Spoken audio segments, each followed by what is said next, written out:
তাহসানের স্ত্রী রোজা আহমেদ নিয়ে অডিও কল ফাঁস।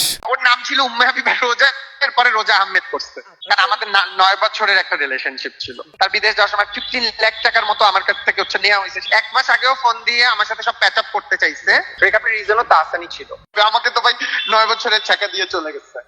আমি আপনাকে একটা নিউজ পাঠাচ্ছি, তার বাবা কিন্তু আওয়ামী লীগের এই কি বলে যে শীর্ষ সন্ত্রাসীর কাতারে এবং ক্রস ফায়ার হয়েছে।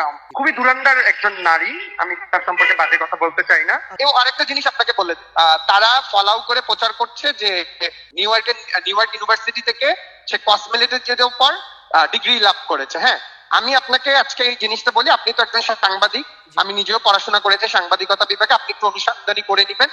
নিউ ইয়র্কে ইউনিভার্সিটি একটা আছে, কিন্তু এই রিলেটেড কোনো সাবজেক্ট নাই। আর সে কিন্তু ইন্টার পাস, মানে এইচএসসি পরীক্ষা দিছে। সো এই বাংলাদেশের এইচএসসি পরীক্ষা দিয়ে ওই জায়গায় ইউনিভার্সিটিতে ভর্তি হওয়া সম্ভব না। হ্যাঁ, সো এই মিথ্যাচারটা কিন্তু করে যাচ্ছে। সো আপনি আমাকে একটু দেখান, আমি ওই ওয়েবসাইট সহ পাঠাইছি। এই সাবজেক্টই তো নাই নিউ ইয়র্ক ইউনিভার্সিটিতে। আমার সাথে তো তার 4-3 মাস ধরে কমিউনিকেশন অফ। হ্যাঁ, তো আপনি তো মানে অবশ্যই তো নিজস্ব কোনো ডিগ্রি নিয়ে পড়ছেন। একটা ডিগ্রি বা ডিপ্লোমা করতে হলেও 6 থেকে 8 মাসের ইউনিভার্সিটির সাথে আপনারা কন্ট্যাক্ট করেন। এই জিনিসগুলোতে অনেক লুফলস আছে। আর তারা যেভাবে ফলো আপ করতেছে কি বলে যে খুবই সতীর্থ, তারপর হচ্ছে কোনো কিছু নাই। বাট আমি তো জানি যে কি কি হয়েছে। আমার তার বিদেশ যাওয়ার সময় 15 লাখ টাকার মতো আমার কাছ থেকে নেওয়া হয়েছে। সেই টাকাগুলো তো আমি খাইনি, আমি জানি না তারপর ফেরত দেবে কিনা। এটা 2016 থেকেই ছিল রিলেশনশিপটা।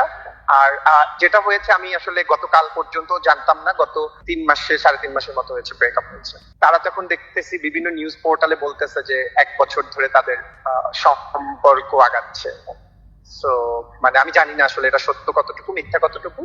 9 বছর যদি আপনি যে কারোর সাথে থাকেন, হ্যাঁ, তো এটা তো আসলে খুব বলা বাহুল্য যে কেমন, এটা তো আসলে বলা যায় না যে কেমন ডিপ ছিল।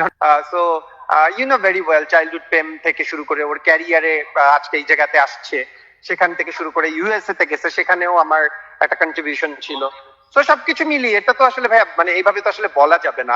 অবশ্যই আমি প্রতারিত, আমি প্রতারিত। ধরেন আপনি যদি জানেন যে আপনার সাথে একটা চিট করা হয়েছে, হ্যাঁ, তো সেই জিনিসটা হচ্ছে 9 বছরের, আজকে তার ক্যারিয়ারের পেছনে বলেন, ইনভেস্টমেন্ট বলেন, সবকিছুতে। তো যখন আমি সাডেনলি শুনছি তখন ব্যথিত হয়েছি। প্রথম আলোতে দেখলাম 1 বছরের নাকি রিলেশনশিপ, বাট আমি কনফার্ম দিতে পারি এটা ফেক, কারণ I have all prove and everything যে আমাদের মধ্যে 4 মাস শুধু ব্রেকআপ হয়েছে। লাস্ট বয়ফ্রেন্ড আমি, কারণ আমাদের 9 বছরের একটা রিলেশনশিপ ছিল।